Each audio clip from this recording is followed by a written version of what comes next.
live their stewardship callings and embrace true stewardship and generosity so that they may have a good account before the awesome judgment seat of Christ.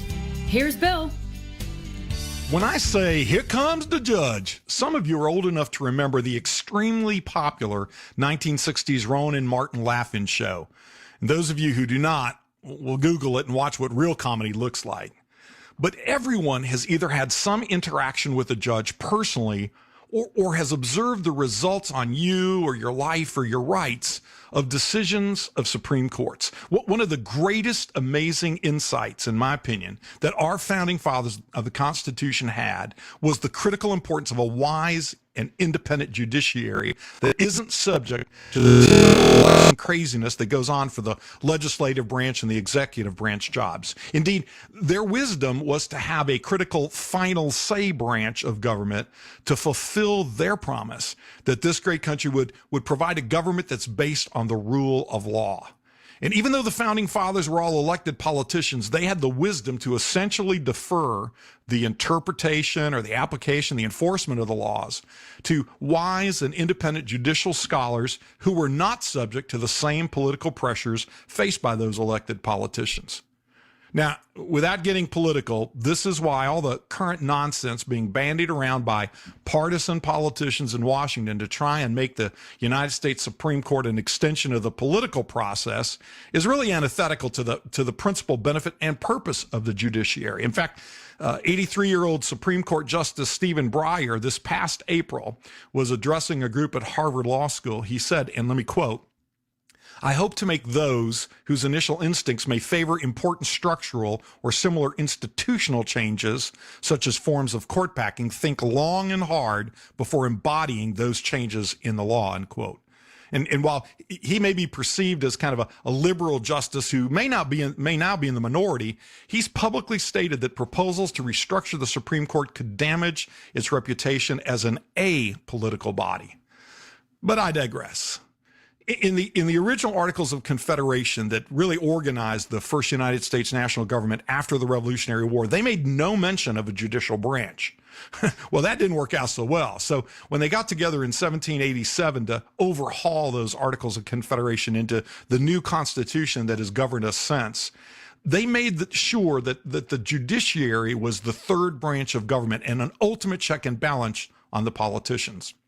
And while anyone in America who's awake knows about the United States Supreme Court, in several recent polls, more than half of Americans were unable to name just one U.S. Supreme Court justice, not even one. How many can you name? And yet, while the U.S. Supreme Court generally gets all the PR, that court doesn't even come close to touching your life as directly and in as many ways as the highest court in your state. For most states, the highest court would be your state Supreme Court, except, of course, for you crazy people who live in New York where the Supreme Court is not the highest court. But again, I digress by taking an undeserved shot at my many good friends in the aspirationally labeled Empire State. But your life is infinitely more controlled by state laws than it is by federal laws. Indeed, under our American federalism system, a state Supreme Court's ruling on a matter of purely state law is final and binding and has to be accepted both by all the state courts, but also by the federal courts. And all 50 states have such a court of final result for their state laws. So really, the highest court in your state is the final arbiter of how to apply the state law to you and your fellow citizens. And thus, basically, your Supreme Court is far more important to you and your daily life than the United States Supreme Court is. Now, can you name any justice on any state Supreme Court? Well, after tonight, you'll not only be able to answer that question yes, you'll hear from a state Supreme Court Chief Justice himself. The big kahuna, the top dog, the person who's defined as the chief presiding and administrative officer of the court, but who's elected by his fellow justices. Hello, brothers and sisters, and welcome to Stewardship Calling in the first Wednesday series on Ancient Faith Radio. This is Bill Marianis from stewardshipcalling.com on the shores of beautiful Lake Lanier in Gainesville, Georgia, just north of Atlanta. I have a simple premise. You have been called by your Creator to a personal calling, a reason to your life and a reason for your life. something you need to do with all of the gifts over which God has made you a steward. It's what I call your stewardship calling. And St. Paul makes it crystal clear that we all have a calling. In his letter to the Ephesians, chapter 4, verse 1, he clearly states, and I quote, "I beg you to lead a life worthy of the calling to which you have been called." Until 2017, by day, I was blessed to be a partner in two great international law firms of over 1,100 lawyers each, where I served in management, including as managing partner of our Atlanta office of one of them, and practiced in the area of mergers and acquisitions and corporate law. But my personal calling, is to be a stewardship calling evangelist. I'm here to help people and parishes discover and live their stewardship callings so that they may have a good account before the awesome judgment seat of Christ. As we follow Christ's great commandment to love one another, his great charge to serve one another, and his great commission to make disciples of all nations. Welcome to that journey. In this program and a lot of other helpful tools and information about effective churches, stewardship, church strategic planning, servant leadership, and a bunch of other topics can be found at my always free website, stewardshipcalling.com. And you can always reach me at bill@stewardshipcalling.com. And to all of our listeners tonight, we want you to join us by calling in and interacting with the Chief Justice Harold Melton and me by calling 1-855-AF-RADIO. That's 1-855-237-2346. Now, tonight, you'll get to meet the Honorable Harold D. Melton, the Chief Justice of the Georgia Supreme Court, a man of impeccable credentials and great vision and service, and an amazing and exemplary lifestyle as a child of the most righteous God. The Georgia Supreme Court itself was originally founded in 1845, although my guest tonight hasn't been serving through the 176 years of its existence. But in fact, Chief Justice Melton is only the 33rd Chief Justice in the history of the Georgia Supreme Court, and one of its youngest. Now, most lawyers, we tend to share the fantasy that we can study and predict how a Supreme Court justice might rule on a case. So we spend a lot of time reading tea leaves and guessing by reviewing all the previous opinions they've written, and sometimes even judging their body language or their demeanor or the questions that they ask in that sometimes intimidating Supreme Court proceedings. But my guest tonight gave an interview to Georgia Trend magazine in March of 2019 that actually, I think, provides the greatest personal insight into how he thinks about people and the court cases that he decides. Let me briefly share with you two answers that I think will tell you everything you need to know about this distinguished jurist. Georgia Trend magazine asked, "You have a long history of community involvement, much of it working with young people, organizations like Young Life. Why are you drawn to that?" And the Chief Justice answered, "I find it rewarding when a directionless young man or woman finds direction. Everything changes, whether it's school attendance or studying or being out too late at night, being in trouble at home. Once kids get a direction, a lot changes." Well, that led Georgia Trent to ask a follow-up question. And it was really very profound. They said, "Do you see evidence of this in your work on the court?" And here's where the Chief Justice gives you an amazing insight into the way he thinks about the important work that he does. And here's what he said, and I quote, "A lot of what we see in our court are murder cases. Because of my work with kids, every time I pick up the file, I start reading the plots. I'm trying to figure out, how does this day start for these folks? Almost always it starts without any sense of direction. It's just a wandering, meandering existence where you've got to do something different than the day before. Before too long, you just find foolishness to get into. It may not result in murder or may not result in criminal activity, but there are so many ways for this directionlessness to manifest itself in negative ways that we have to deal with. That's on the one side. But to see the light come on, to see the hope and the purpose and the excitement these kids can have about where they're headed, that's worthwhile," end quote. So in some way, I think that quote gives you a flavor of why Chief Justice Melton is wise and a beloved judge and clearly a person of faith that he is. But my brothers and sisters, this is exactly the kind of righteous person you want judging your future. He's repeatedly demonstrated that he never forgets his roots, his upbringing, the strong role faith played in his life, and the humanity of the most important judicial job that he has to do. And let me be clear, I am fully retired from the practice of law except for some pro bono church work. And I don't need anything or want anything from my good friend Harold Melton. So what I'm sharing tonight is the absolute unvarnished truth that's personified and really directed towards two simple goals. Number one, to help you all meet and perhaps speak with, if you'd like to call in, a Chief Justice of a state Supreme Court. And number two, and perhaps more importantly, for you to see someone who has risen to the heights of his profession and yet still professes and practices his faith and understands his stewardship calling is much more than just deciding cases that will affect more than 10.5 million people who live in Georgia and the potentially hundreds of millions of people that come through Georgia and may be impacted by our laws. Now, those of you who know me well know that I have neither the intellect nor the temperament to be a judge, let alone a Chief Justice of a state Supreme Court.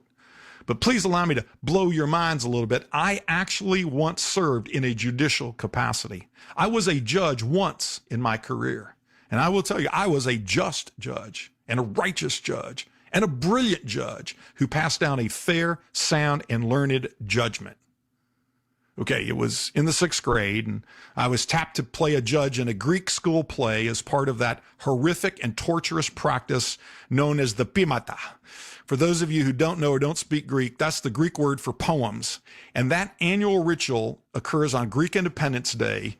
And the pimata are where they get these 3-year-old little kids who are raised in a Greek immigrant household who'll stand in front of a crowd and recite something like Pericles' funeral oration in perfect classical Greek from memory. Well, I too was raised in a Greek immigrant household, but the classical Greek memorization gene skipped me because I was one of the most horrible ADHD Greek school students. But much to the credit of my angelic and really saintly Greek school teacher, Kyria Martha, God rest her soul, she refused to give up on me. So she actually wrote a play where 2 other Greek school scholars were fighting over whose piece of birthday cake was cut bigger. After debating this life-changing critical issue in fluent Greek, they brought their case before the wisest judge in the Greek village, yours truly, festooned in judicial robes to pronounce sage wisdom. So the way I went about this Solomonic duty is I then proceeded to take alternating bites from each of the kids' piece of cake with the stated goal of trying to make them equal in size. But my geometric precision was really as poor as my fluency in classical Greek, so I kept having to take a bite out of each plate on that alternating basis until eventually everything was eaten. But I pronounced in a very short and simple declarative Greek sentence, which was really about all I was capable of, that the pieces were now equal. And in that way, I dispatched the disappointed litigants home, knowing that on that day, justice had been served and they had been taught a valuable lesson. And of course, my belly was full. This ended my judicial and my Greek school careers. And so while my very short judicial career is clearly not noteworthy in history, the role of judges was actually very historically important. Indeed, the book of the Bible that's called the Book of Judges is the 7th book of the Hebrew Bible in the Christian Old Testament. And in the narrative of the Hebrew Bible, it covers the time that occurred between the conquest, the conquest in the book, between the book of Joshua and the establishment of a kingdom in the books of Samuel, during which biblical judges served as basically temporary leaders. And some of the biblical scholars get in a fuss and they try to attribute this writing to the prophet Samuel in about the 11th century BCE. But I think the prevailing scholarly view was that the book of Judges was actually committed to writing in about 550 BCE during the Babylonian exile. Either way, it's very old and among the first texts that provided important insight into Judges. Now, the book of Judges, for those of you that may not have read it, follows basically a consistent pattern. Number one, the people are unfaithful to Yahweh, and he therefore delivers them into the hands of their enemies. Number two, the people repent and entreat Yahweh for mercy, which he sends them in a form of a leader or champion, a judge. And number three, the judge delivers the Israelites from oppression, and they prosper, and then soon again they fall into unfaithfulness, and again the cycle is repeated. Now, scholars consider many of these stories in Judges to be the oldest in the Deuteronomistic history, but the main text gives accounts of 6 major judges and their struggles against oppressive kings of surrounding nations and other things that they had to overcome. And most of us in modern times actually see some amazing parallels with the stories of humanity in the Bible's book of Judges and the history we're writing these very days. The book of Judges relays a critical message that's relevant today, that we can thrive in our land when we are faithful to the Lord, but when we fall away from that covenant, we can be besieged by enemies and horrible things that happen. And yet, our Lord God remains faithful in his spirit and behavior. And when we beseech him, he'll send a judge to save us in times of crisis. But the book of Judges concludes with a famous line that I think accurately describes our present time of moral relativism. Let me quote it. In those days, there was no king in Israel. Every man did what was right in his own eyes. Judges 21:25. Now, judges have been extremely important throughout history and have had perhaps greater influence over people's lives day to day than even the most famous and charismatic elected official.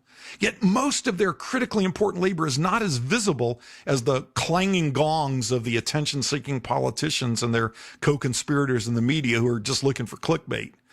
But in contrast, the extremely heavy lifting that the judicial branch does takes place outside of the bright media lights, but most of it does not occur in darkness. The court proceedings are public. Now, it may be a little bit difficult to get a ticket to watch a United States Supreme Court hearing, but in the pre and post COVID pandemic times, you can attend a state Supreme Court oral argument. Indeed, you should.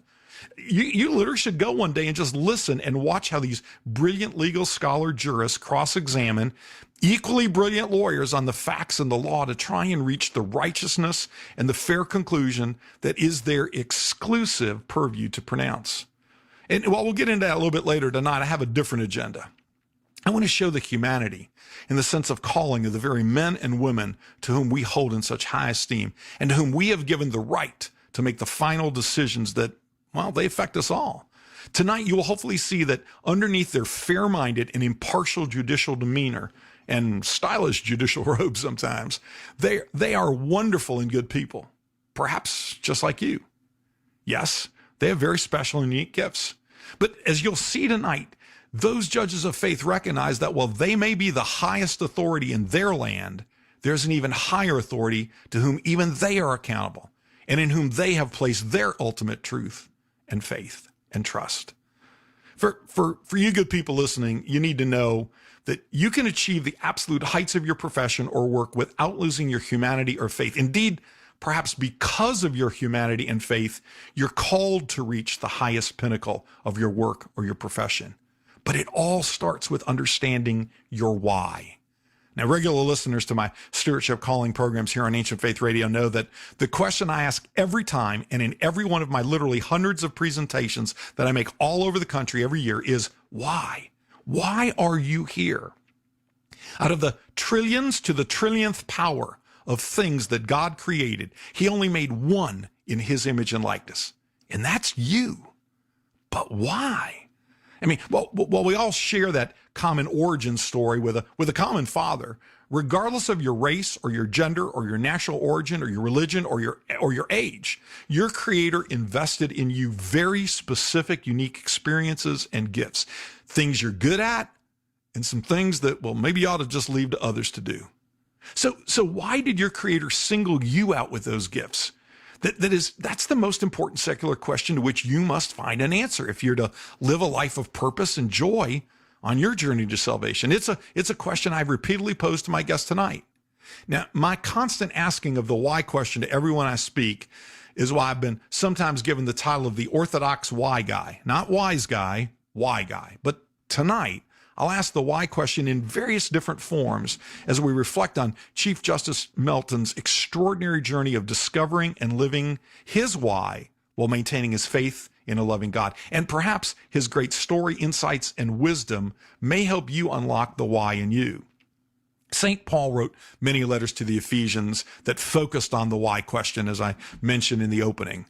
And as you know, if you listen to these programs, I always end, and I'll end it tonight, every Stewardship Calling program with one of my favorite quotes from Mark Twain when he famously quipped, "The two most important days of your life are first, the day you were born, and second, the day you figure out why." I don't know all of you, but I think I know something about all of you.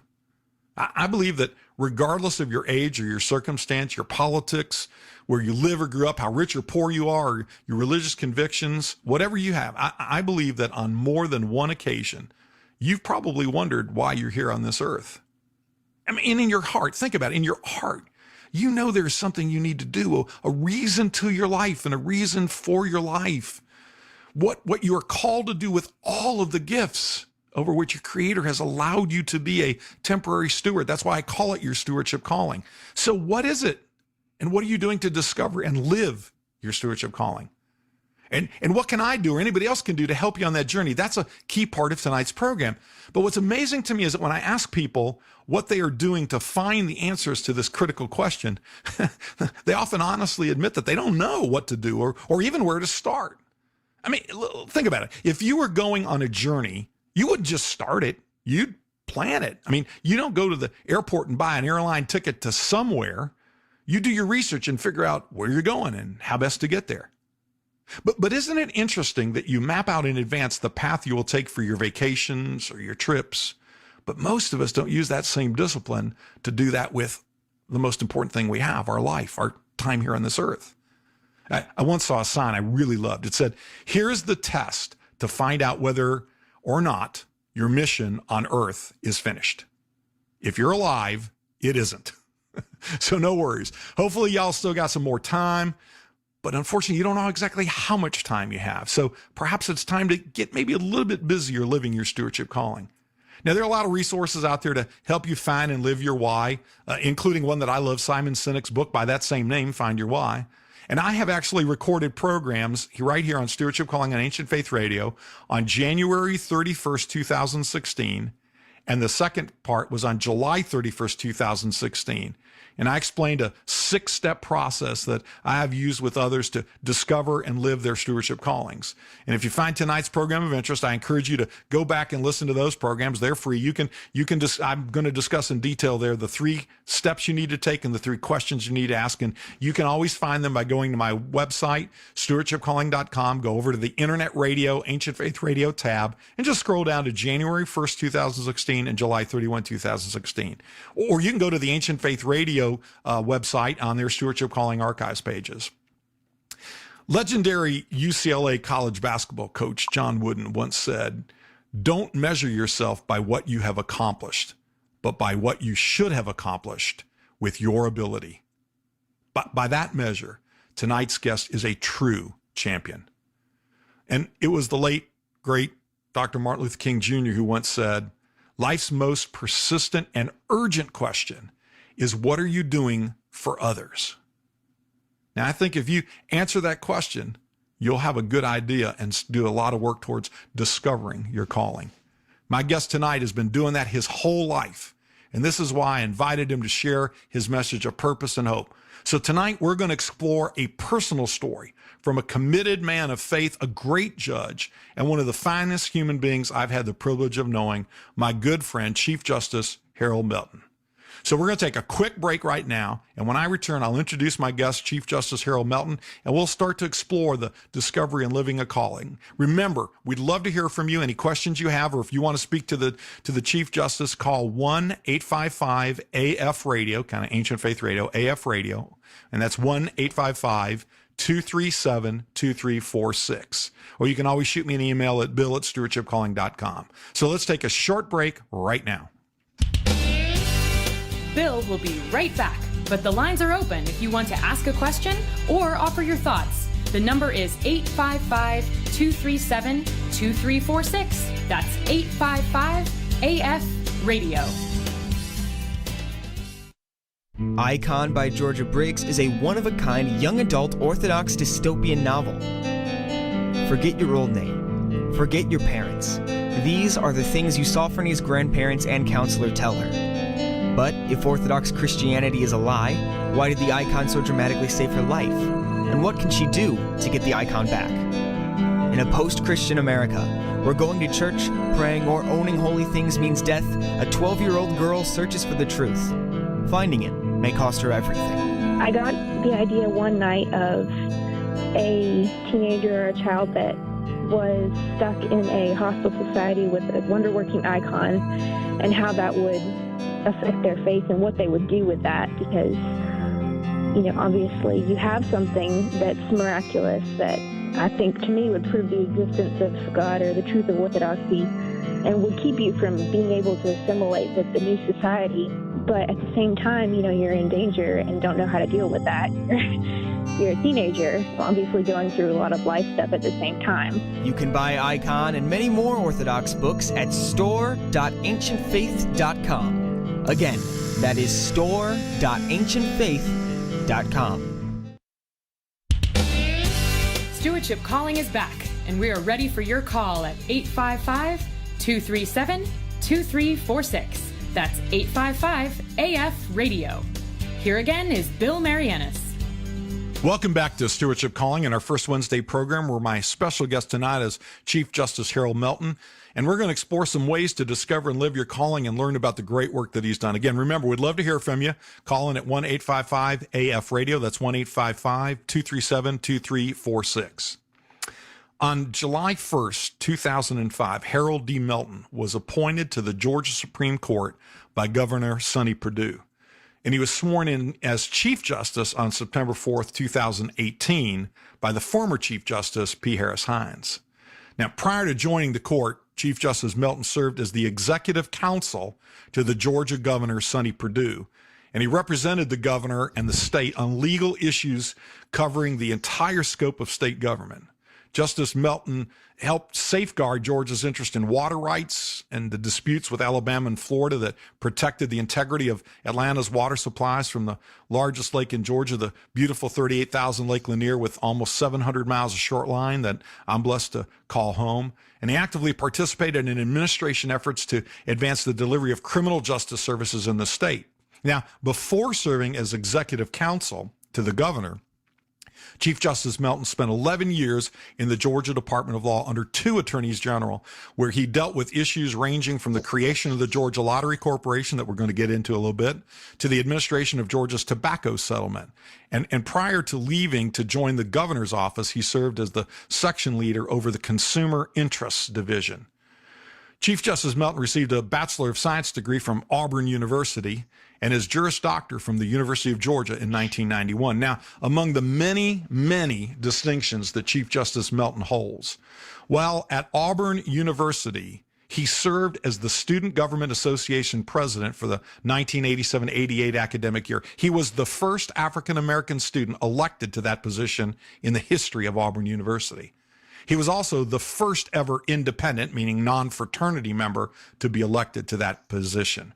And to show the impact that Justice Melton has had, Auburn University, that has won a couple of national football championships and has had 3 Heisman Trophy winners, Pat Sullivan, Bo Jackson, Cam Newton, actually chose my guest tonight to honor by naming the Student Center on the campus as the Harold D. Melton Student Center, the first building on Auburn's campus named after a Black American.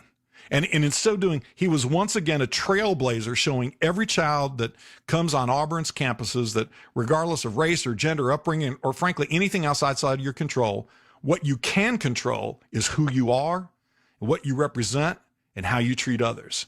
You can choose to be the light of the world, as is proclaimed in the Gospel of Matthew, chapter 5, verse 14. And that's the undeniable and indelible brand of Harold D. Melton. Now, this amazing jurist was appointed to the Supreme Court at the ripe old age of only 38. He was only slightly older than the youngest Georgia Supreme Court justice, who ironically was a former law school classmate of mine. But let that soak in for a while as you contemplate how incredible he is to have been given so much responsibility over so many people at so young an age. Brothers and sisters, this is what a superstar looks like. I was honored to be there when he was sworn into the Supreme Court, again, when he accepted the high honor to be the Chief Justice. And I remember asking him, among many other questions, what some of his goals were right after he was sworn into the Supreme Court. And among a lot of good answers, the one I remember vividly was when he humbly said that he wanted to be the hardest working Supreme Court justice. Not the most visible, the most famous. He wanted to be known for his extraordinary work ethic. So in addition to being fair and wise, he was really focused on doing the work that needed to be done. And that really describes Harold Melton, because regardless of what he pursues, these are values that he lives by. And throughout all of these incredible and important accomplishments, he has remained humble and one of the most personable, approachable, and wise Supreme Court justices anyone could possibly imagine. But it doesn't end there. Chief Justice Melton has also served as a volunteer leader for the Young Life Ministries for over 11 years and currently serves on a local Young Life board and on the national board. He's also a board member of the Atlanta Youth Academies and as the director of teen ministry at Southwest Christian Fellowship Church. In fact, after I was reporting on his pedigree, Metropolitan Alexios, the Greek Orthodox Church metropolis in Atlanta, immediately texted me and he said, "We need to get Justice Melton to speak at the Winter Youth Rally to 700 or 800 of our young people." And I kind of sent him a text message thinking, he's got other things to do. And he immediately responded he'd be happy to do that. So I'm pleased to announce tonight that in preparation of his address to the Winter Youth Rally, I'm hereby rebaptizing him as Harold Meltonopoulos. So just keep that in the back of your mind. But Harold was actually born in Washington, D.C., but he grew up in East Point, Marietta, Georgia, and he currently resides in Atlanta, Georgia with his wife, Kimberly, and their 3 brilliant and talented children. So, my dear friend, Chief Justice Harold Melton, welcome to Stewardship Calling on Ancient Faith Radio. Thank you, Bill. It's an honor and a privilege to be with you. That's probably the most elaborate introduction I've ever received. I will tell you that I failed in being the hardest working justice on the court.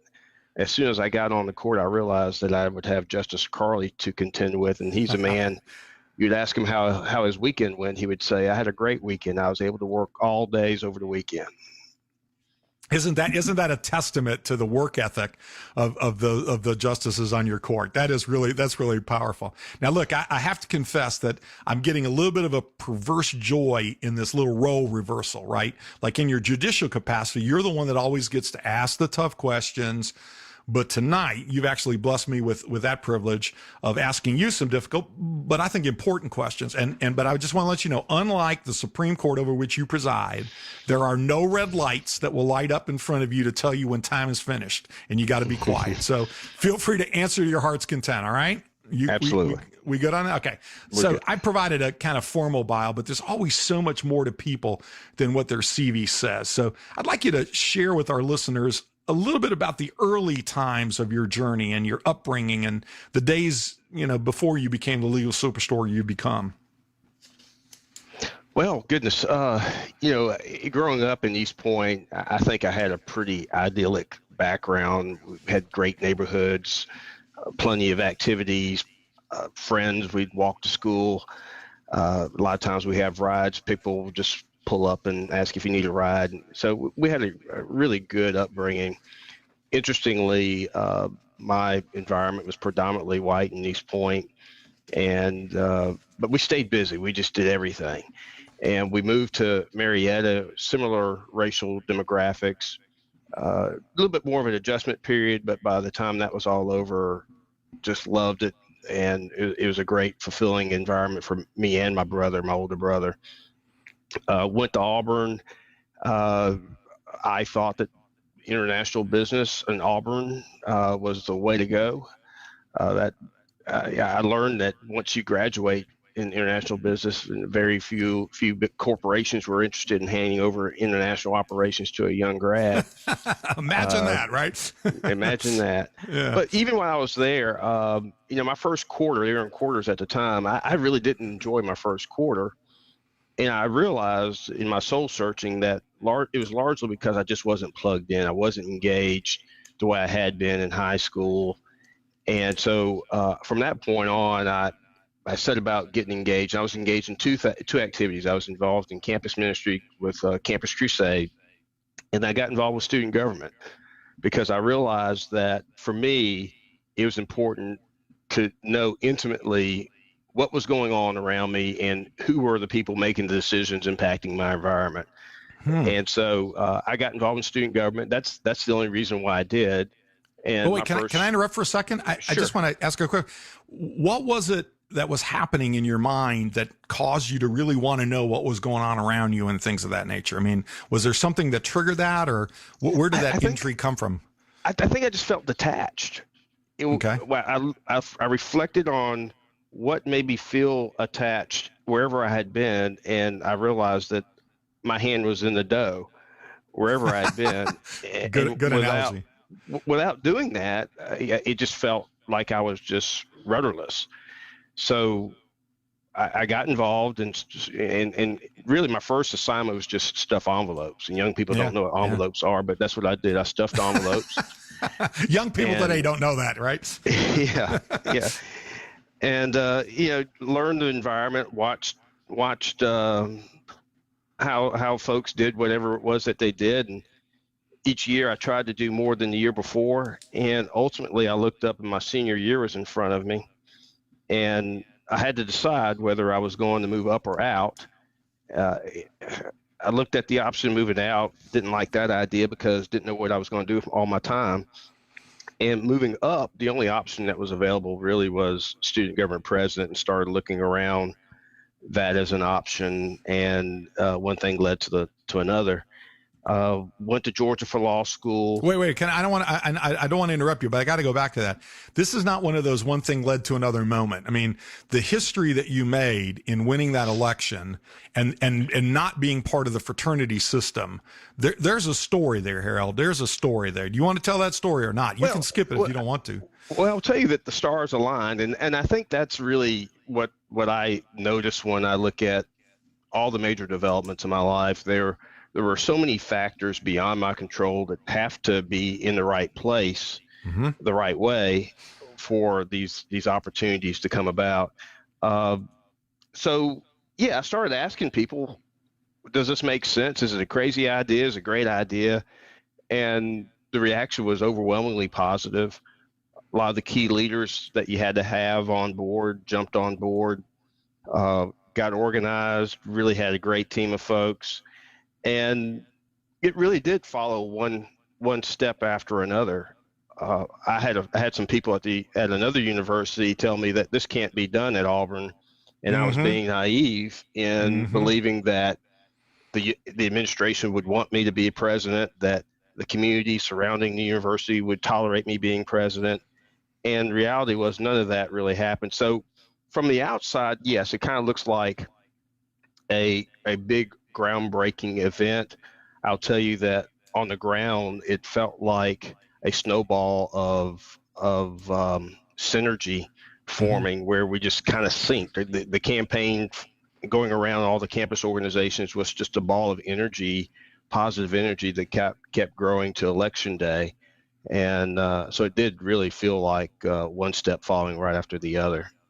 Yeah, and I mean, listen, I understand and appreciate your humility in saying that a lot of things came together, but the thing I'm not going to let you off the hook of is that you did the hard work to put yourself in that position and to earn the credibility that people would see that when it was theoretically against all odds and stuff like that. So, that's and by the way, just as an aside, if ever down the line, some point in the future, right, you ever decide to go into that, that little campaign business again, you know how to get a hold of me, because I'd love to get involved in it. Okay, anyway, I interrupted your story. So you leave Auburn and you go to the University of Georgia in Athens, by God, Georgia. And then what happened? Well, and I should add this part. While I was at Auburn, once I became student government president, there was an article on me in our local paper back in Marietta, Georgia. Oh, wow. And the judge in Marietta, Judge Hines, who you just mentioned as the judge who swore me in as chief judge, he was a Superior Court judge, a trial court judge at the time. He believes in all things Cobb County. His wife is the one who saw the article. She looked in the phone book and found my mother's phone number, and she called me and asked if it would be okay if I gave this judge my phone number. Of course, the answer to that is absolutely. Yeah. So I ended up calling him, and next time I was home, went to lunch. He offered me an opportunity to work for him after I finished college. I actually had to turn him down. I went to work for Governor Hunt in Alabama instead. But when I went to Georgia for law school, that became my first job opportunity. Yeah. And I ended up just working for him after my first summer in law school, which was really a great opportunity to one, make some money, and to grow and develop some contacts within the legal community. But while I was there, I got to talk to some of the other young lawyers that were working in the court, and they were telling me about the internships program that they had enjoyed largely at the Attorney General's office. And I would just ask questions. They would tell me about what section they worked in, some of the trips that they took, some of the assignments that they were given, what the office did, and I was just convinced that would have to be my next step. And so when it came time for preparing for the next summer, that's what I was pointing to. Mm-hmm. And when I went through that interview process, I knew the office intimately. I knew the program intimately. It was clear that it was something that I desperately wanted to do. It was a natural fit for me. It was a natural fit for them. I went through that internship program. They gave me a job offer. They stuck me in property tax, which I will tell you was the last thing I had any interest in doing. Yeah, I just wondered about that. Like, yeah, who did you tick off during your internship, right? Or were they just trying to get you the baptism by fire kind of thing? Well, what happened was we had five of us out of our internship class that had accepted. Oh wow, that's good. To work there, and just before we started to work, there was a hiring freeze, so they really couldn't hire somebody that. Yeah. Was a natural fit for the tax department. So they put the only one of the five who had a business undergrad right in the tax section. And so I think that's how I ended up there. I was in tears, frankly, just about. And I called a couple of friends and they said, "We're going to love your boss." I said, "Yeah, but he's in tax." Yeah. So, but it turned out to be true. I ended up really, really enjoying working, not just for him, but with everybody in that section. Yeah. And once I learned the subject matter, which I desperately did not want to do, but once I did, it became very natural. I could move in and out of it just like anything else. Mm-hmm. And I had opportunities to move into different sections, but I chose to stay because of the relationships in that section. It was really a good place for me to grow. And you mentioned the lottery work. Yeah, let's talk about that for a second. One of the things that they were good about was because they knew I wasn't a pure tax lawyer. Right. They were intentional about exposing me to other opportunities to grow and to be exposed to different types of practice opportunities. So when the Constitutional Amendment was passed to approve the lottery in Georgia, there were two people on loan from the governor's office in planning and budget. And Bill, you remember these people very well. Yeah. And that was the complete staff that was going to form a lottery that would be up and running within a year. They assigned a board, and my boss and I went over to the board meeting and said, "We're your lawyers."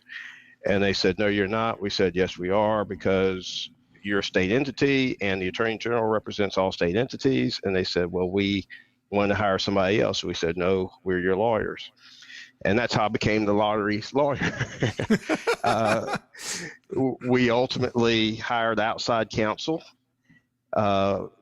led by Norman Underwood, who had the wisdom to assign a young Bill Marianis as the primary transactional lawyer for all the contracting and other documents necessary to get the lottery up and going. And that's how we got to know each other.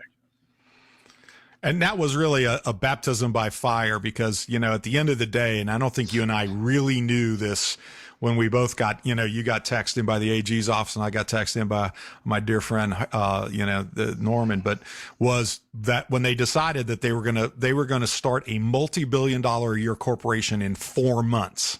We had 4 months to get everything ready to get this thing going. And I think you and I looked at each other on more than one occasion and said, "Who's going to do this?" And they kept looking at us like we were going to do it. And I think that's about the time that had been the shortest, really, up until that point. Yeah. I mean, you probably went home crying on that one too. But the one thing that there is a common thread in this, Harold, as I'm looking back on it, and that is your hard work and dedication and preparation was always constant. And the second thing that was always constant is your willingness to try something new. Your willingness to dip your toe in a pond that was very foreign to you, whether it was where you grew up or going to Auburn or being in leadership at Auburn or going then to Georgia and then coming to AG's off. I mean, you really have a kind of a theme that's going on in your life as I'm starting to look back at it now. But I got to ask you one more lottery question. You talk anything else you want to talk about, but did you get as much grief from your pastor regarding starting a gambling organization as I did from my priest? I did not. I did get a couple of sideways looks, but I will tell you, you recall there was a point in time when Rebecca Paul, who was the president at the time, actually gave me a job offer to come work permanently with the lottery. Oh, she wanted you bad. And I did more soul searching at that point. Yeah. Because it was a sweet offer. They were going to give me a vice president title, a company car, and double my salary. And at that point, I just did not feel comfortable committing my career to the lottery and the lottery world, because all my advancement from that point on would likely be within the lottery industry, which is not where I wanted to do most of my swimming. So I passed on that opportunity, and my pastor probably would have given me a lot more scrutiny at that point. but providing legal counsel as they were starting up didn't cause too much consternation. Yeah, I guess, and with the beauty of the Hope Scholarship providing, free education for students in Georgia, that certainly was helpful. But I got some grief from my priest at the time. The other thing, I don't know if you knew this or not, but I got some back-ended pressure to try and convince you to take that job to be the general counsel of the lottery. And I'm like, I ain't getting in the middle of this one. Okay. I mean, this man is a man of high integrity over here. So he's a smart boy. He'll figure it out himself. You don't need this chucklehead, boy, just trying to do it. So I just kind of stayed in the background on that one. But you did some really amazing work in there. And I think, when you start to look back on your career, Harold, and I think this is one of those points of inflection, and that is, the work that you did in making sure that the lottery got started up with complete integrity and without any challenges or any fraud or any issues that had sometime plagued other places allowed for it to be as successful as it was, I think, the most successful startup forever, maybe, and has provided, I don't even know how many, tens of hundreds of thousands of scholarships to kids. And I think that's another one of the legacies in your quiver of arrows there. But well, there's one scholarship in particular that I care about, and that's my son who's at Tech now. There you go. Actually, that's the one scholarship I do care about. But for me, it was a 4-month legal camp. It was very intense. We were there all day, all night, literally. Yeah. But I got to see the best transactional lawyers. I got to see the best litigation lawyers. I learned so much in that 4-month period. You could not have paid for that kind of training and education. Well, I thank you for saying that. And I will tell you that others that kind of got thrown into that same gristmill that we all got thrown in have all shared one version or another of that. And so I think that's really great. But the work that you did was so extraordinary and such a legacy. Now, you go back in and you got to start dealing back with all the AG stuff. And then next thing you know, it's the governor calling. It's not just a big time CEO of a state lottery. It's the governor calling you. Now there's 50 state governors, and there's only 50 chief lawyers to governors. So what can you share with the listeners about that amazing experience? It's the most fun I'll ever have in a workplace, and I've loved every job I've ever had. Really? Oh, yeah. I would go into the office, I won't say early because I'm not an early bird, but I would look up and it was 7 o'clock. And I would have to remember that I just need to go home. I need to break away. It literally was one of those jobs where you had a list of 4 or 5 things you wanted to get to. And at the end of the day, late at night, you realized that you probably just only got to about one of those. Wow. And I'll tell you, the governor of any state, the president of any country, spends a lot of time dealing with questions that simply cannot be answered, but you campaign largely on the ability to resolve those questions. Yeah. But that's the reality of it. I really enjoyed walking into that beautiful Capitol day after day. Yeah. I had keys. I can go in on the weekend if I needed to. And when I first was invited to even have a conversation to interview with the governor after he was elected, I went back to that boss who they said I would love working in the tax section. And great lawyer, great person, great man. He became quite a mentor to me. Yeah, there was never a job prospect that I didn't talk to him first about. That's very wise. Yeah. And it's funny because by this time I'm married, and I called my wife and I said, look, I just got this phone call about whether I should talk to this governor. And she said, what are you doing talking to me? You know who you need to talk to. Kim's really smart. She knew too. Yeah. So, well, you're my wife, so I need to talk to you first. But okay, now let me go get to talking to my former boss. And what he said to me, he paused, as was his tendency, and he said, it's hard to turn down a seat at the table. And I can't tell you how many times we would go in for the early morning staff meeting, and we're talking about the most pressing issues facing our state. The governor would be there sometimes he would not. But I'm sitting there at the table. And when the governor was there, he'd go around and ask everybody what they thought. And he would turn to me and say, Harold, what do you think? And that to me is an opportunity that I would never trade for anything. It's also a challenge because you want to have something to say. And you got to have the right thing to say, right? I mean, that's hard too. Yeah. Well, it's his job to figure out what's right. Well, I know, but you got to have the right legal answer, right? I mean, So here's the thing: as lawyers, we're all trained to do thorough research, and only then to come to a comfort level about the advice that we render.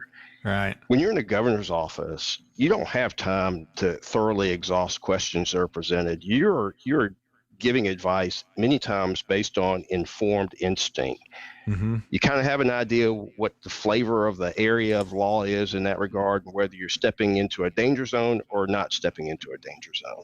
You might have the time to call somebody who is in an agency lawyer capacity, who has worked in that space more intimately. You might have the opportunity to talk to somebody in the Attorney General's office, somebody even in the private sector that might volunteer 15 minutes of research. Mm-hmm. But ultimately, you don't have the comfort level that we as lawyers are trained to have, but yet the governor looks in you and says, I want to be sure that I'm right. And you say, yes, sir, or no, sir. And he walks out the door and announces what he's about to do based on the advice that you had just given him. So in law school, we all know that knotted feeling that we walked around with our first year of law school. Yeah. Well, that's what it felt like to walk around that governor's office. I was in for a physical one year while I was working there, and the doctor was asking me about my blood pressure. He says, are you under a lot of stress? I said, oh, yeah. You think? He says, do we need to do something about that? I said, no, I love every bit of it. Well, see, honestly, that's the part that when you said it, it was the most fun you ever had. I know a little bit. I mean, I wasn't there, but I know a little bit about the extraordinary constant stress you're under in that role. And that's why it was so surprising me to hear you talk about it so joyously. Oh, I loved every bit of it. Well, how'd you do with the stress? Yeah, I guess, because it was so much fun and the people that we worked with were so much fun, but committed. Great group of people. We laughed and we told stories and we went about working some more. And the more things happened, we just knew that our storytelling ability was just increasing day by day by all the incidents that happened. You got some more stories, yeah. Oh gosh, and just perspective about how things worked and what it means to be effective in those environments. It was such a training ground for us government nerds. I'll tell you, even after I left the governor's office, in Georgia we have what is this crossover day. And it's the day where all legislation has to cross from the House over to the Senate and from the Senate over to the House in order to stay alive. Even after I left the governor's office, I would tell my wife to go to bed, and I'd pull up the House and Senate on the computer, and I would watch crossover day up until midnight. See what made it, huh? Yeah. That is. Listen, I love you. I respect you. I think you're amazing. But that is a little bit of a government nerdy kind of response. That's pretty good. That's when you know you're in the right place. Yeah, that's true. It really captures your passion. Yeah. I don't do that anymore, in case you're wondering.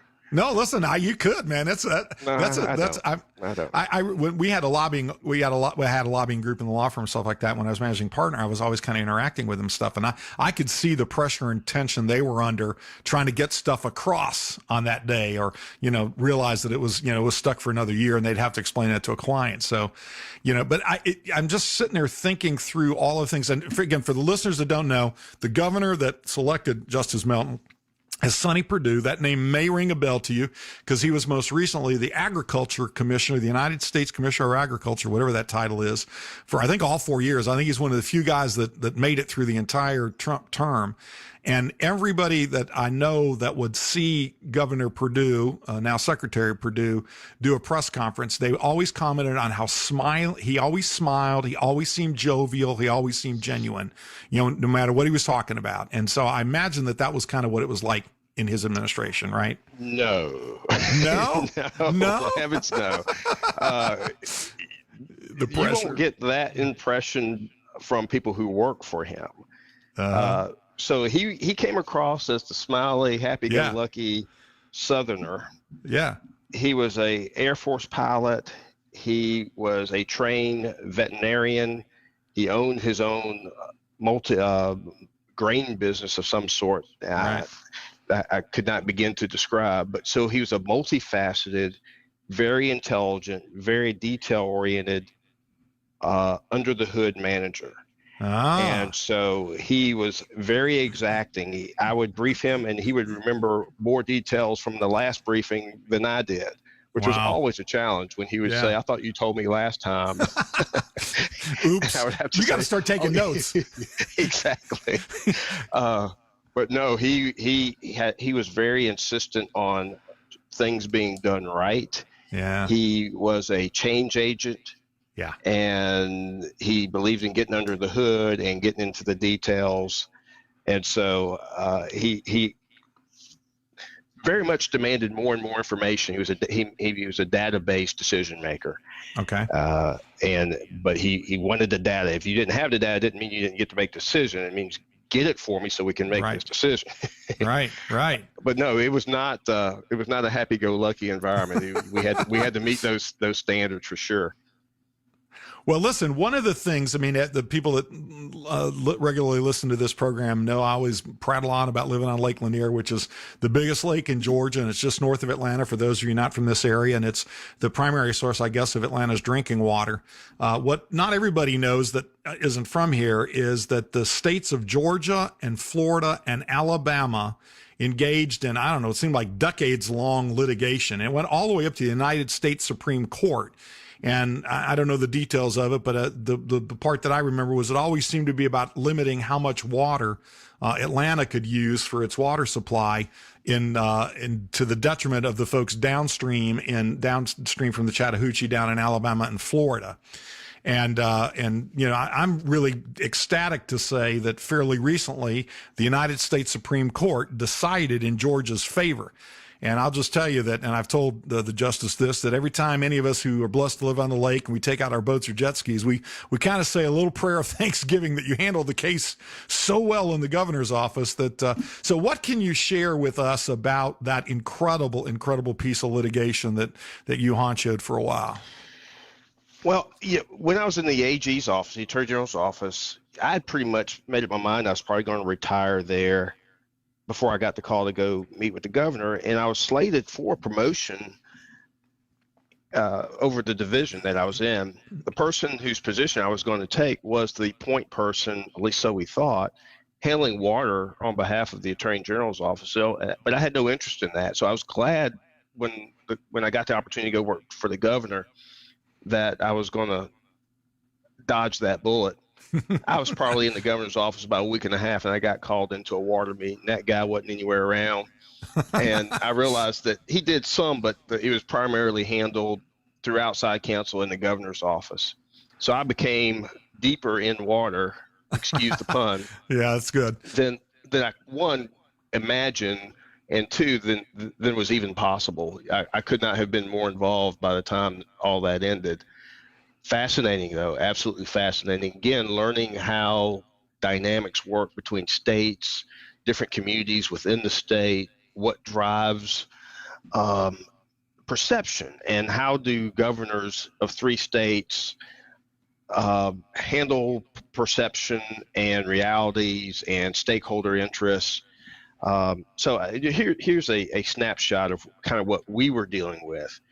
At the time, we had compacts, which is essentially federal authorization for states to negotiate for a settlement, a resolution, right, an agreement. for how these basins, there are two different basins. So we had congressional authorization to find an agreement on how these basins would be managed. We had proposals that had been sent out and publicly available and for comment. Go back to when you had yearbook day in your high school. Mm-hmm. When you got your yearbook book, what's the first thing you did? Well, I'll tell you what I did was I looked at how bad my pictures were, and then I got around to getting people to sign them. Right. So the first thing everybody does is look at their own picture. Yep. So when these draft compacts come out and they're made available to the public, everybody goes to the part of the agreement that impacts them. Now, yeah, when there's plenty of water, there's no problem. There's nothing to negotiate. There's nothing to fight over.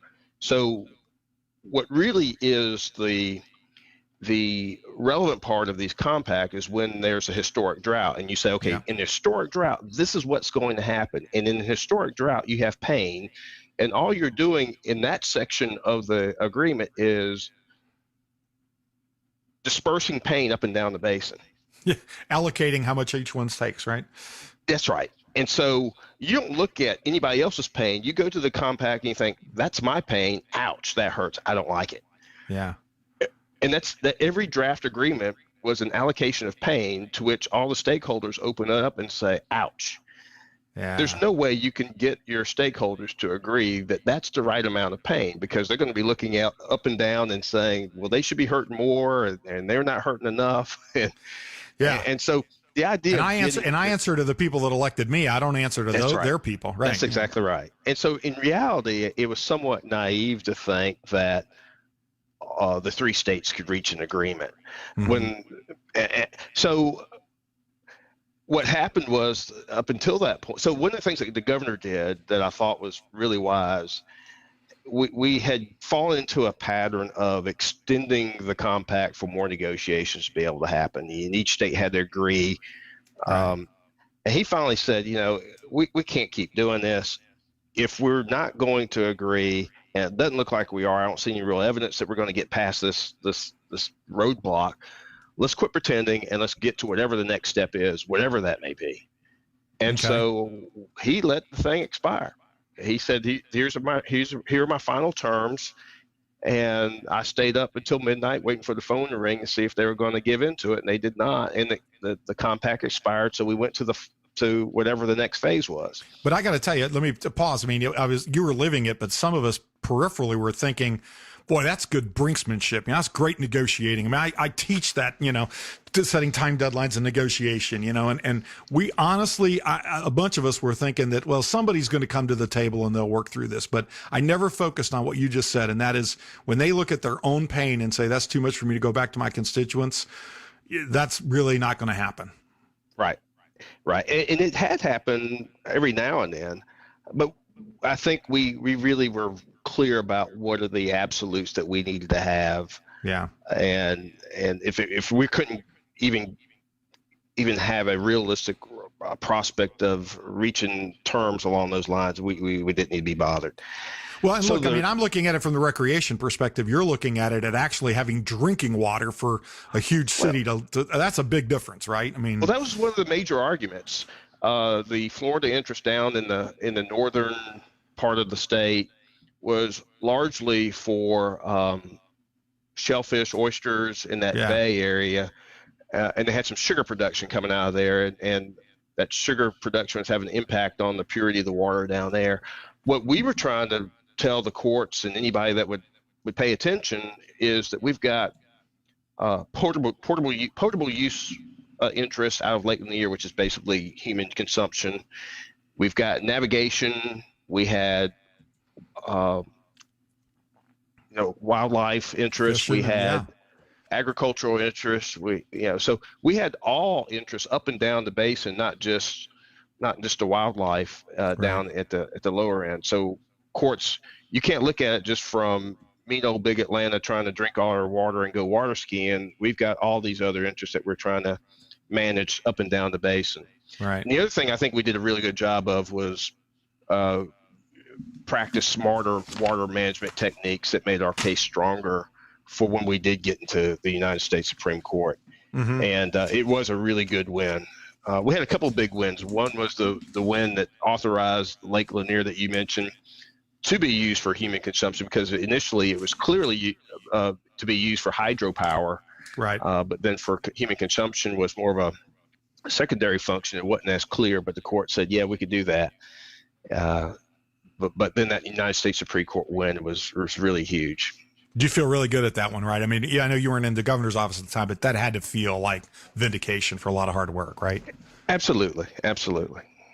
Yeah, I mean, and there are a few of us water nerds that we kind of congratulate each other and get more insight.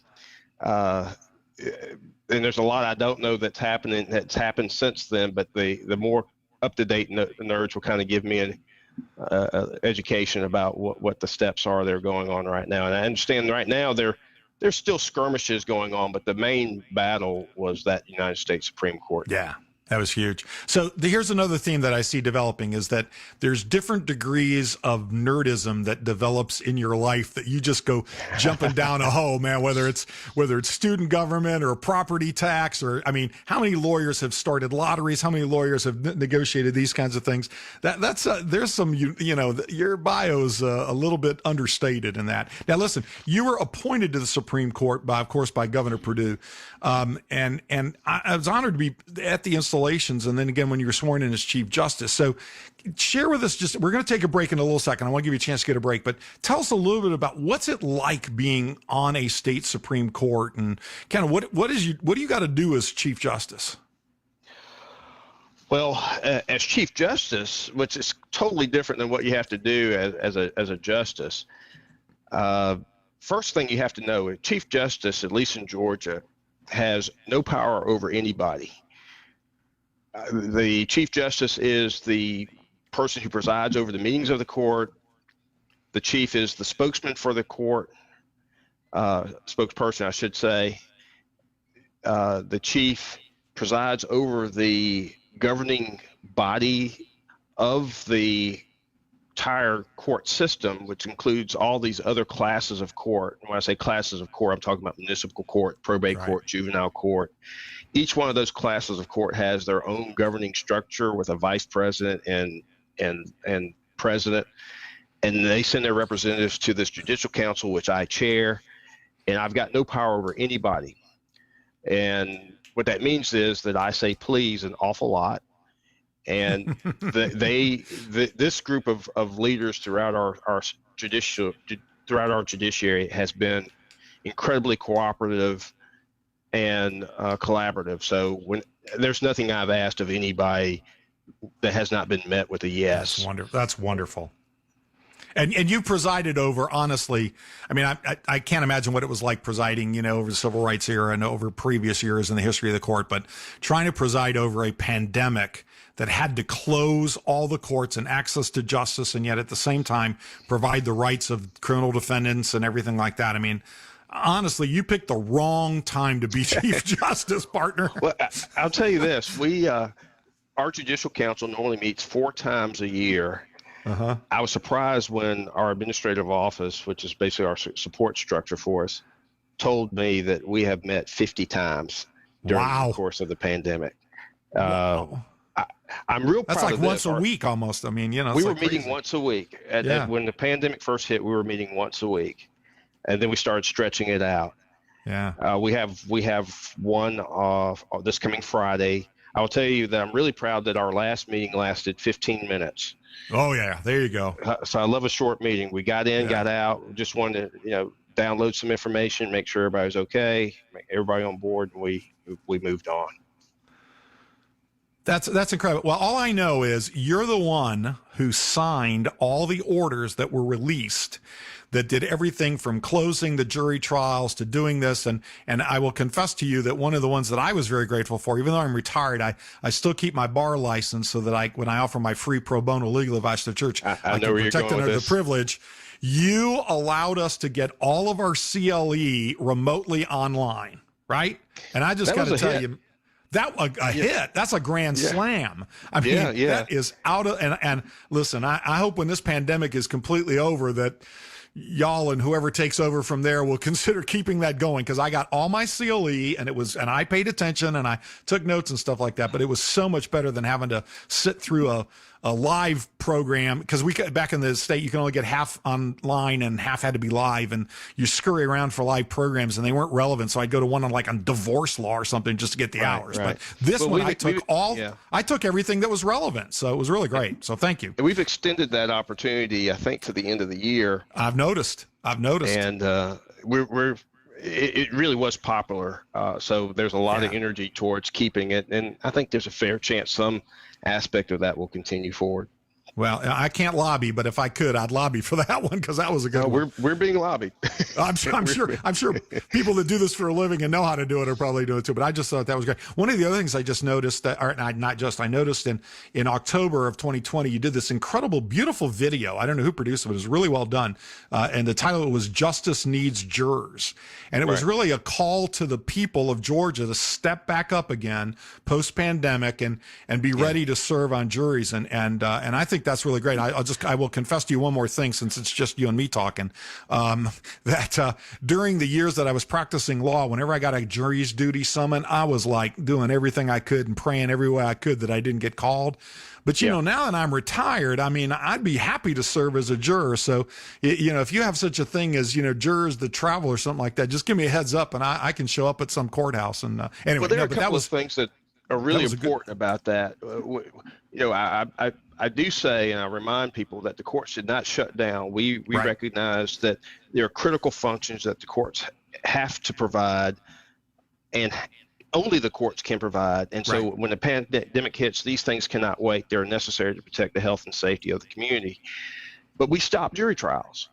And so people are still being arrested. Some people were sitting in jail waiting jury trials prior to the pandemic. And you go a year, 14 months without jury trial, that's a long time to be sitting under presumption of innocence. So that was one of the things we were trying to convey to the public. We also had all the public conversation about criminal justice and social justice. Right. And we have to point out that we can't have it both ways. We can't have the perspective that being called to a jury is something that we first try to get out of, the way you try to get out of a timeshare presentation, and then want to insist on the outcomes being fair and just the way we see it. Right. You can't have it both ways. If it really is that important, then you have to be willing. We all have to be willing to sit. So we were trying to convey both of those messages. And yes, there's some risk involved. There was not. There's some discomfort. There's some mathematical probabilities that you have to weigh before you get comfortable sitting on the jury. We did our best to provide a safe environment for potential jurors, but you know, it's so critically important for our system of government and society to function that we had to encourage folks to go into jury service, even with that environment being real. Yeah, and that's the part that I can't imagine. I mean, honestly, anytime people would ask me about it, I'd say, yeah, man, this is critical. I mean, that is how the administration of justice, of course, the judges are essential to that, but so are the juries. And if there's not a pool of people that are willing to serve and willing to do their duty, and it's not that hard and it's not that much. And the process in Georgia and most of the states is very, very easy and manageable. And frankly, it will give you an insight into the law and the process, I think, better than law schools can. I mean, don't you think? I mean, that's a phenomenal experience. Yeah, and it gives you a more realistic sense of what is going on every day in courthouses across the country, as opposed to basing it on isolated incidents that might happen in one state, that tend to cloud and shape the perception of what courts must be like. Yeah. No, the administration of justice will be. All right, look, I'm going to give you a break. So let's take a quick break right now. I mean, a very short break. And when we come back, I'm going to kind of finish up with some really personal and important questions to Chief Justice Harold Melton. Again, if you want to talk to the justice or jump in, call us at 1-855-AF-RADIO. That's 1-855-237-2346. So let's take a quick break right now. Bill will be right back. But the lines are open if you want to ask a question or offer your thoughts. The number is 855-237-2346. That's 855-AF-RADIO. So here's a question for you. What does it mean to think Orthodox? What are the unspoken and unexplored premises and presumptions underlying what Christians believe? Orthodox Christianity is based on preserving the mind of the early church, its phronima. Dr. Jeannie Constantinou brings her more than 40 years' experience as a professor, Bible teacher, and speaker to bear in explaining what the Orthodox phronima is, how it can be acquired, and how that phronima is expressed in true Orthodox theology, as practiced by those who are properly qualified by both training and a deep relationship with Christ. Thinking Orthodox, now available at store.ancientfaith.com. That's store.ancientfaith.com.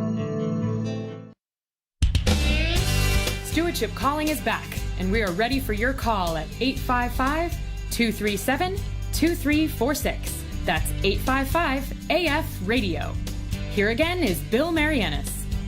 So welcome back to Stewardship Calling and our first Wednesday program, where my special guest is Georgia Supreme Court Chief Justice Harold D. Melton, and we're exploring some of the details behind the man that is before us right now. But now we're gonna go a little bit more personally down the road. Again, we'd love to hear from you. If you have any questions, you can call us at 1-855-AF-RADIO. That's 1-855-237-2346.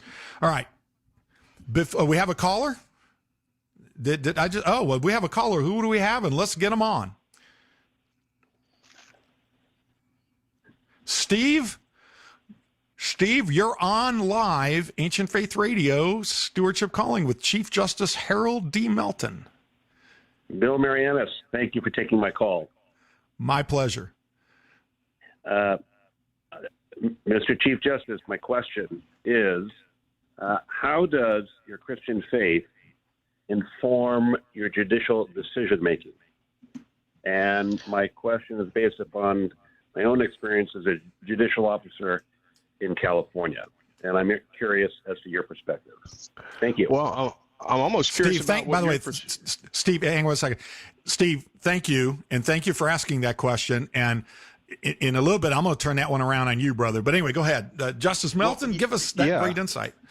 Well, I'm curious about what his perspective is. I get asked that question somewhat fairly often, and I think my answer might be somewhat surprising, and that is that I don't think it informs my decision-making as much as people might suspect. My job as a justice is to apply the law fairly and squarely, and the legislature has the role of crafting what those laws are.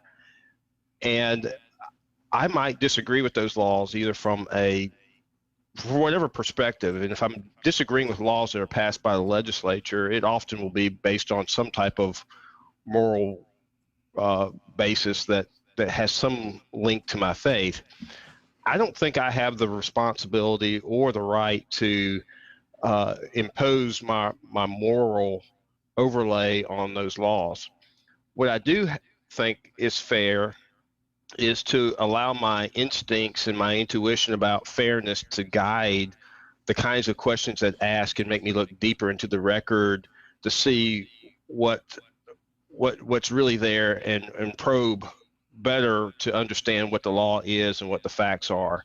So what I'm saying is my sense of morality might make me say, as I'm reading the law or reading the facts or potential outcomes, and say, that didn't feel right, that doesn't sound right, and it will urge me to go deeper. But if it turns out to be that that's what the law requires, that's what I'll end up doing. But largely it guides my instincts, but it doesn't guide my outcomes. That is a very good answer. And just to lay the foundation over here, I know who this man is, and he himself is a judge, Justice Melton. So, Steve, you want to take an answer at that question from your perspective? Sure, Bill. Thank you for turning that around. Well, the justice did it first. I'm just picking up on his line of questioning. I understand. I understand fully. You know, I certainly agree with the justice that we have an oath to uphold the law.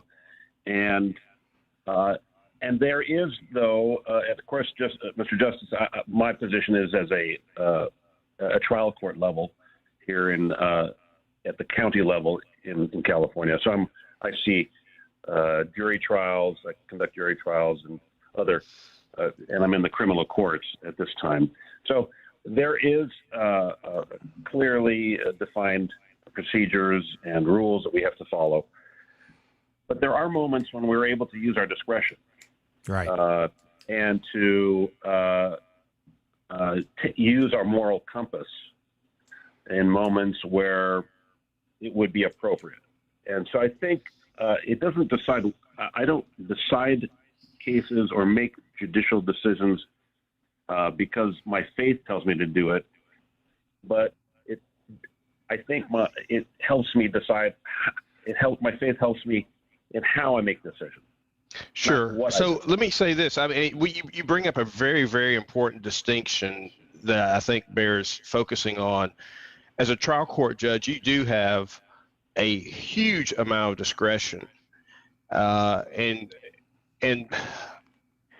if you want to know what justice is, justice gets meted out at the trial court level 100 times a year, hundreds of times over the course of a year.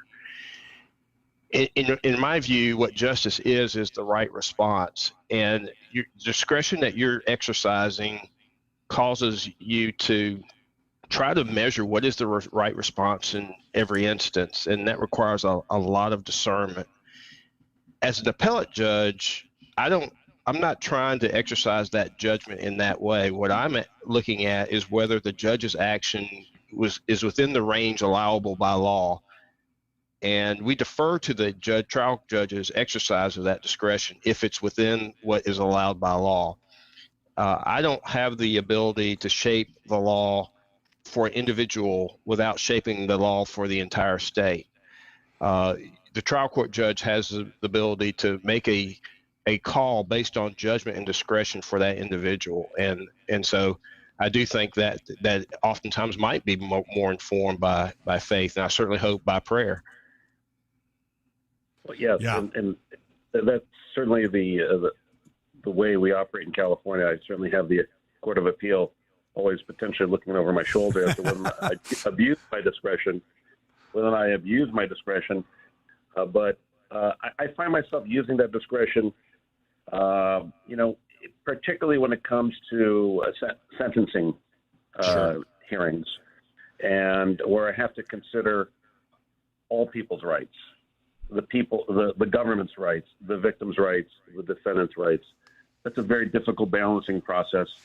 And when I'm looking to discern whether or not the full measure of the law is appropriate in very certain circumstances, or a certain amount of mercy or leniency is appropriate as well. So, and I also am interested in the degree of personal responsibility that is right. Yeah. Exercise. So it's a complex process, but I have to say I do find it intriguing, and it's, shall we say, a front row seat on human nature.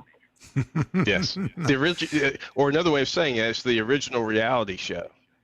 I never thought about it. Yeah, you guys are doing a lifetime reality show without a studio, without the ability to record it and then re-record it if something goes wrong, right? Well, yeah, it used to be in the day when the courts would ride circuit. As the court was coming to your county, you get the calendar and everybody would get dressed up and go watch court. But that was reality TV.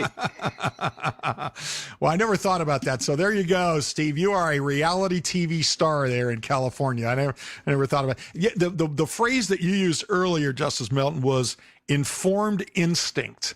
And I wrote that down because I think that is such a powerful phrase, informed instinct. And that's where I think in some respects, both of y'all are saying that, everything that you've carried with you and you've been taught and you've been raised with is part of that informed instinct that drives you to fairness and whatnot. And I just think, I really want to thank both of you for engaging and opening up the kimono, if you will, and showing us mere mortals kind of what goes on in the minds of judges. So that was really good. Thank you, Steve. I appreciate you calling, man. Thank you, Bill, for your time, and thank you, Chief Justice. Thank you, sir. All right. Now, just kind of staying with it, but shifting in a different direction. You did something a while back that I think really was an expression of your faith and your beliefs. And this is a really difficult conversation, perhaps, but a while back you were diagnosed with cancer. And most people, when they get a cancer diagnosis, try to keep that private and deal with it as best they can and keep it out of the public light. And you actually made a very different decision for an incredibly righteous reason, to help instruct men who might have similar issues to really start to think about it and do that. So, I mean, share with us whatever you want to share about that difficult chapter in your life and how and why you went public with that personal loss of privacy for the benefit of others. Sure. So I was diagnosed with colon cancer in 2009. I was instantly introduced into a fraternity that I had no interest in being a part of. Yeah, I bet. The initiation is the same for everybody. There's a hyperventilation that takes place as you try to adjust to what is being said to you, that yes, it is cancer, and you never hear another word after that. Yeah. But part of your responsibility as a part of that fraternity, because this fraternity is a service organization, you're called upon to minister to other people who go through that hyperventilation process and help them come to grasp with what the challenge is that's ahead, and what the fight looks like, and what the mindset needs to be, and those kinds of things. So I was inducted into the fraternity. I had every intention of handling it as quietly as I could. At some point, our public information officer called. She had received a call from the Daily Report, which is the legal newspaper, and they had gotten word some kind of way of my diagnosis and treatment. She asked what I thought about going public and just saying that yes, it's true, and I'm in treatment, and we're going through the process. To me, that was not a question that was unique to me. That was an answer that I had to share, that had to be shared with my family. So I spoke with my wife, I spoke with my 3 kids. They were probably middle school age at the time. Gosh, that's a hard conversation to have, I bet. Well, the tougher conversation to have with them was, I've got cancer, folks. That was the tougher one.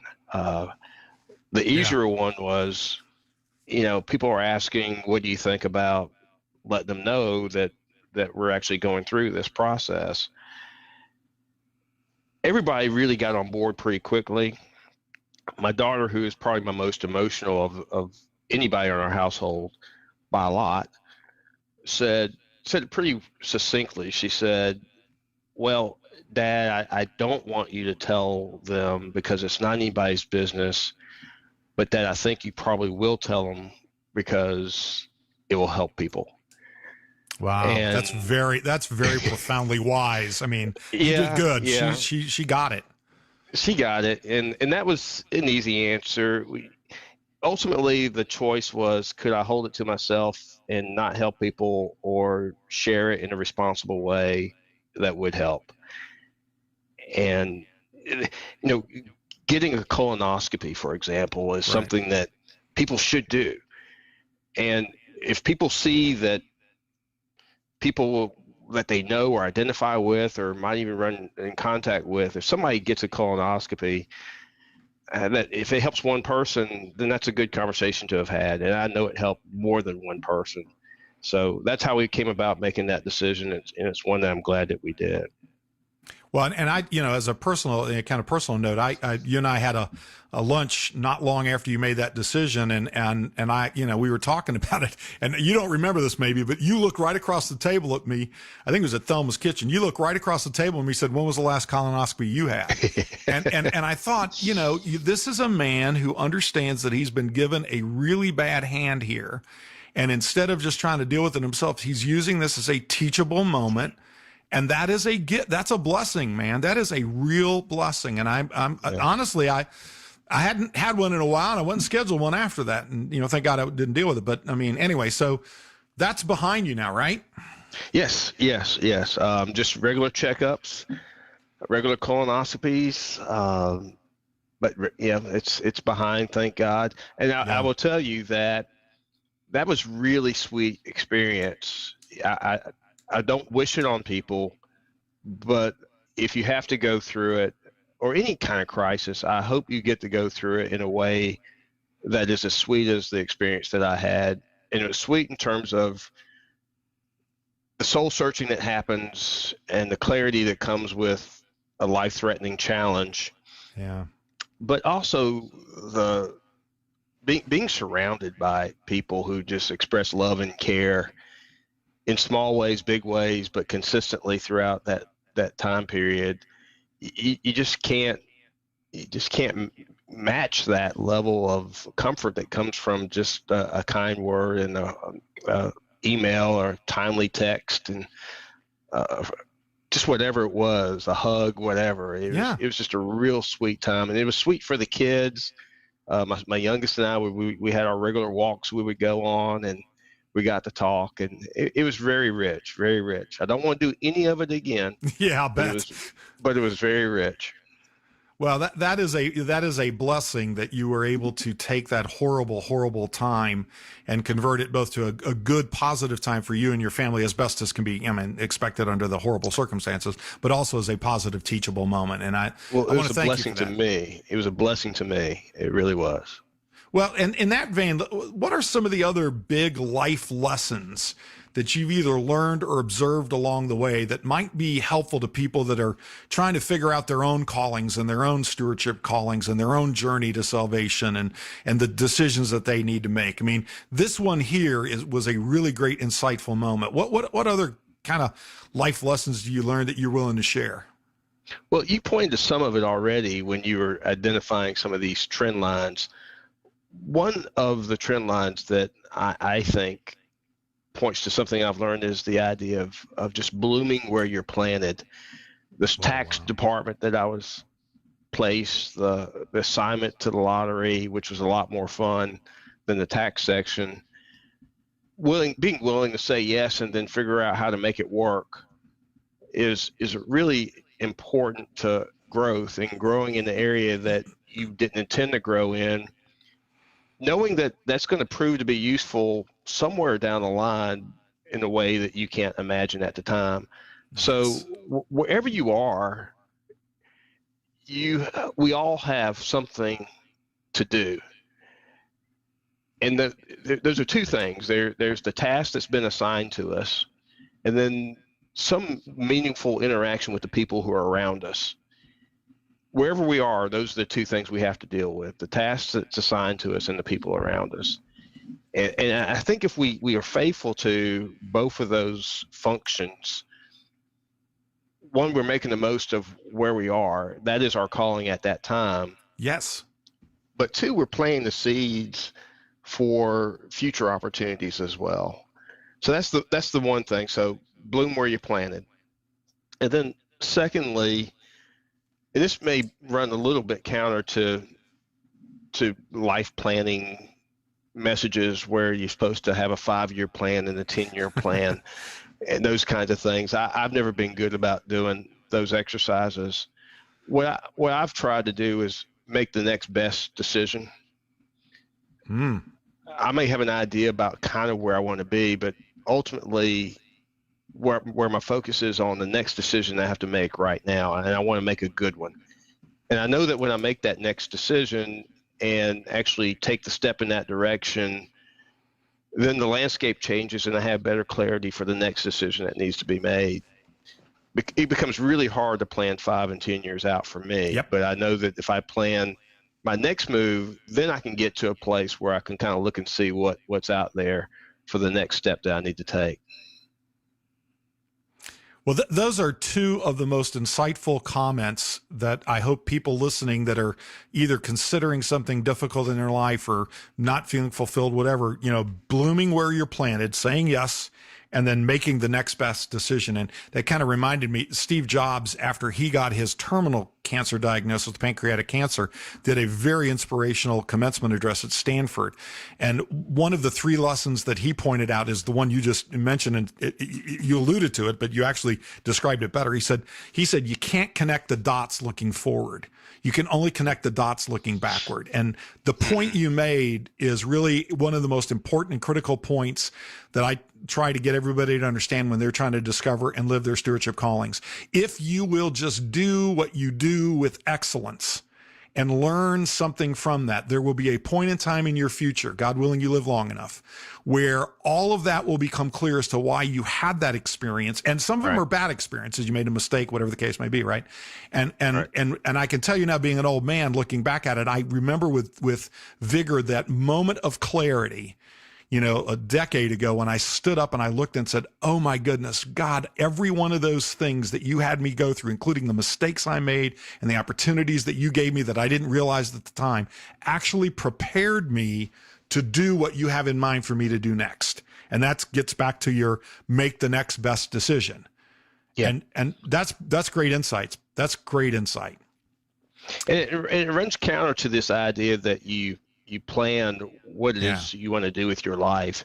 I don't know anybody who's doing anything that they actually, well, I won't say that. I know very few people who are doing what they actually plan to do. Yeah, exactly. Most of the people are in a role, and many of them are very happy and fulfilled in those roles, but they had no idea that one, they even existed, but certainly didn't plan for them. Right. Yeah, that's the old joke. If you want to make God laugh, tell him your plans, right? That's right. That's right. So now that's a perfect segue. Kind of, we're almost done here, but I got to ask this. So, my friend, on February 12th, 2021, you really shocked a lot of people again. Notice I said again. When you announced at the pinnacle of your game, when you are Michael Jordan winning yet another, NBA championship, you announced your decision to retire as Chief Justice and leave the Supreme Court literally at the end of this very month and effective on July 1st, 2021, after really 30 years of distinguished service to the state of Georgia and the Attorney General's office and the Governor's office and now in the Supreme Court. So starting next fall, you're going to have all 3 of your kids in college, that empty nest phase that you and Kim are going to be going through on your life. And I know that you haven't talked a lot and publicly announced. I'm not going to ask you to publicly announce anything, tonight. This is not one of those big reveal programs. If you want to, that's fine. But in keeping with the stewardship calling theme, what are some of the experiences you've had in your honestly young life that you can envision God wanting you to have to prepare you for this next big decision that you're getting ready to make? Well, it's fascinating. I've had a couple of friends helping me in this journey to figure out what's next. And one of the things they had me do was do a particular personality test, one that I hadn't done previously. And it was really good to figure out how I'm wired. But what it confirmed was that I've been doing exactly what it was that I should be doing for the last 30 years. I'm wired to be in government, in public service, but my bank statement tells me I'm also wired to make some money so I can help pay for college. 3 kids in college, Harold. I mean, yeah. Can I don't want to hijack your story, but I remember there was a Greek restaurateur in a beautiful restaurant down in downtown Decatur who had 2 kids in college well before my 2 were in college. And I went to him, I said, Pete, what's it like having 2 kids in college? And I was 2 now. And he said, Bill, it's like every year I buy a brand new Mercedes and drive it off the cliff. So I can't imagine what it's like to be looking at 3, notwithstanding the Hope Scholarship. Go ahead. Well, you have to add, before you drive it off the cliff, the Mercedes asks for money. Yeah, exactly. Yeah. So it's fine. We're extremely blessed. Our kids are doing well.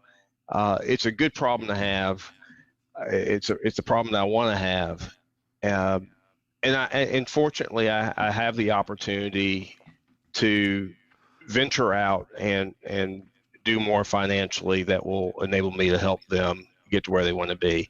Yeah. It's time to do something different. It's 30 years. I continue to ask questions about what this step might look like and how can I continue to be of service and useful to the broader community. And I still think I will have opportunities to engage in some form or fashion in ways that I do not yet know. do not yet know. So I'm searching and going through that journey. Is somewhat of a faith journey, a faith step. I've spoken to a couple of high school groups during graduation process, and one of the things I told them is you really have to listen to your own advice, because I meet with young people all the time, and I tell them all the stuff that we've been talking about. Yeah. And then in the midst of all this, I find myself having to call upon that same advice. And so I'm now listening to myself and trying to make it real for my life in this stage for me, which is always fun challenge.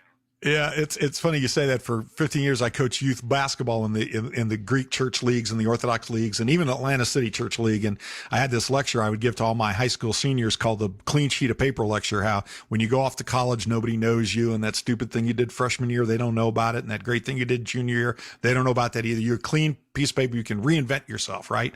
And every year I would deliver that, and the kids would, oh yeah, whatever.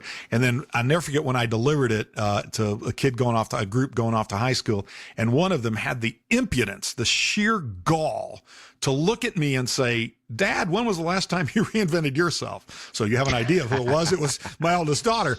But it was a moment of reflection where I did exactly what you just said, Harold. I looked back and I said, you know what? I've been telling people to do this, and I hadn't done it myself in a long time. But you've had a blessing, not knowing it at the time, and certainly not always anticipating at the time, of having those moments in your life. And by the grace of God, and clearly as a result of your hard work, your dedication, your work ethic, your blooming where you're planted, you have always excelled wherever you go. So, brother, I can just tell you right now, I have no doubt in my mind that that's it. Although I want to reserve the right to invite you back again after you announce whatever you're going to do, and you've done it for a while and achieved excellence in that. I want to get you back on to talk about that, right? So sure. I'm lobbying here again. Okay, I'm just trying to get you lined up. But listen, I know I've taken more of your time than we anticipated, but I want to give you one last question.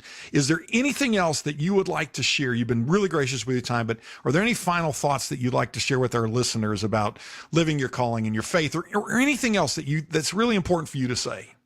Yeah, and I'll share this one thought, because I went to a DUI court graduation today, and I just throw that out there. This is something that courts all across the country are moving towards, treat the underlying symptoms and not just lock people up. So always inspiring events, and I got to speak to these folks, and we talked a little bit about finding your mission from this point on after this graduation. Your goal is not just to stay sober, but it's to actually go out and do something.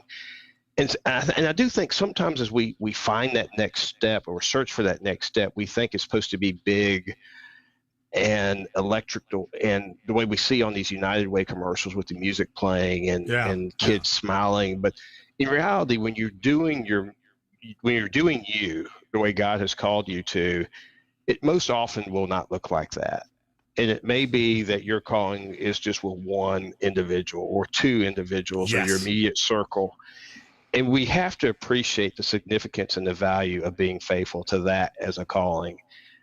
I'm more and more convinced, with all the work I've done with kids, that you can bring in these tremendous speakers that can speak to thousands.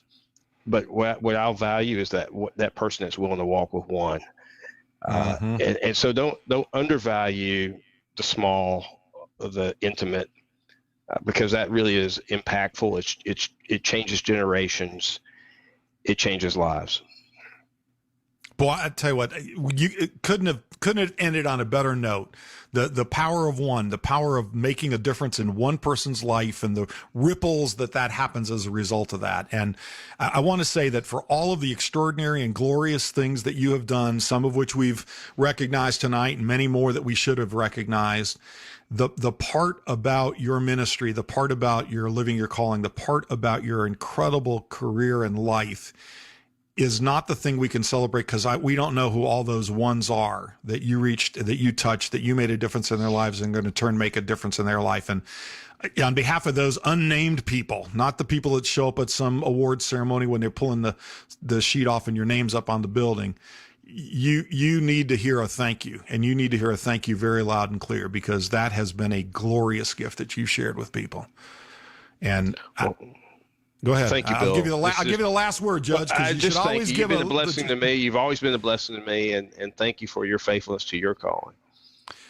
Well, I appreciate that. So listen, folks, this has been an extraordinary time. I know it's taking a bit longer, and I cannot thank enough my wonderful guest, my dear friend, Chief Justice for another month, Harold Melton, for his invaluable wisdom, honesty, and friendship. I hope that you will take these great messages that he gave you and apply it and think about it in the context of your life and looking at your informed instinct, blooming where you are, making the next best decision, saying yes, working hard, and don't forget to deal with that one-on-one opportunity. Those are all powerful messages, and there is much more. I want to give a big shout out of thanks to Matushka Trudy Richter, who's the show producer back in Chesterton, Indiana, and Bobby and John Maddox and the rest of the great team at Ancient Faith Radio who make all of this possible and actually make it look easy. I hope you'll avail yourself of all of the incredible authoring that the Ancient Faith Radio platform does. And if you find any of these Stewardship Calling First Wednesday or Fifth Sunday programs helpful or informative, please tell your friends and tune in live the first Wednesday of every month, and any month that has a fifth Sunday will be live at 8 p.m. Eastern.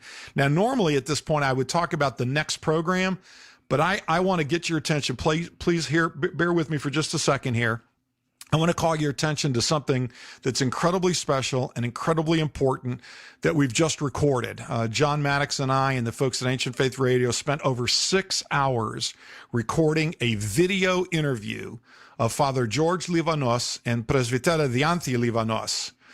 For those of you that don't know, Father George is in hospice care in his battle with the fatal disease mesothelioma. And even though, he's viewing the end days near, he had so many critical things to say and to share about life and meaning and living your stewardship calling and actually preparing for your inevitable death. So for your own sake and to help you have a better life, I really urge you to watch the 3 videos, or you can listen to the recorded podcast version. You can find them at my always free website, stewardshipcalling.com, under the Internet Radio tab, and there's a special page we set up for Father George Livanos. Or you can go to the Ancient Faith Radio page, and again, the Stewardship Calling subpages. But part 1 was the journey through life in search of calling with Father George Livanos.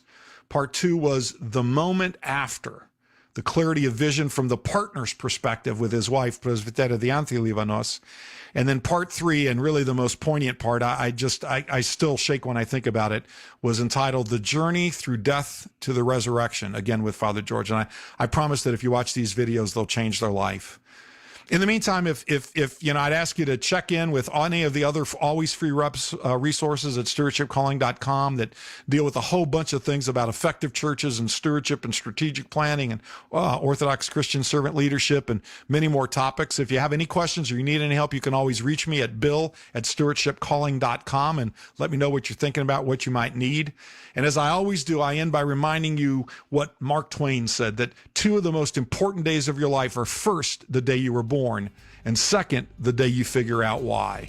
And if you're not already living your stewardship calling, please, please, please begin by prayerfully discerning your why and your stewardship calling, and then start living the most extraordinarily next chapter in your life. Thanks for listening. God bless you. And as always, I pray that you SOTPAETJ,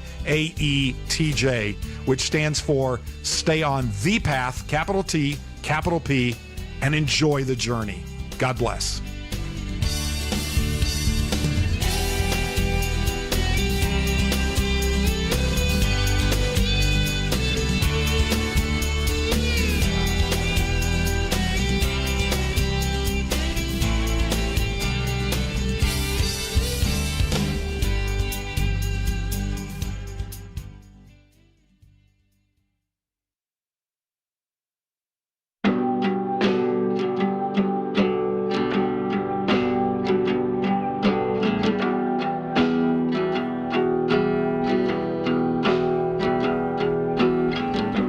Hey everybody, this is Steve, and welcome to episode 31 of We Are Orthodoxy.